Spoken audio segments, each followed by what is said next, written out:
Ассалаумалейкум.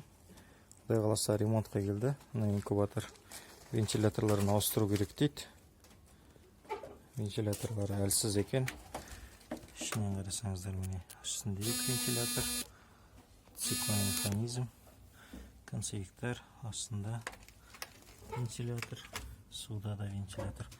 Барлығы мощный 12 вольт вентиляторға ауыстырамыз. Құдай қаласа бәрін 220-ларды алып төбесін шештік. Мына жерден вентиляторларын ауыстырамыз қазір. Біреуін алып тастадық 220-лық. Екіншісі. Мына жерде нагреватель, кабель. Астында тағы бір вентилятор тұрады. Бұл наоборот камераға өрлейді, а мыналар тенге өрлейді бері қарай. Сөйтіп циркуляция болады.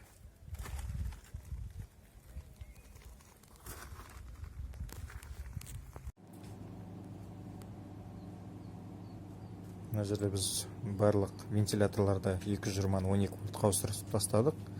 Және де влажностьқа да 12 вольт салдық вентилятор. Блок питания 15 ампер. Андай релемен қойдық. Промежуточный 12 вольт. В общем, мына жерде вентиляторларымыз. Объем 3 амперлықтар.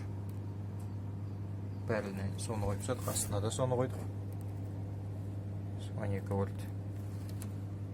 Төбесінде екеуі бері өрлейді камераға, фальшқа, астындағысы ары қарай камераға өрлейді, выводнойға. Выводной предварительный. Осындай болып көрініс.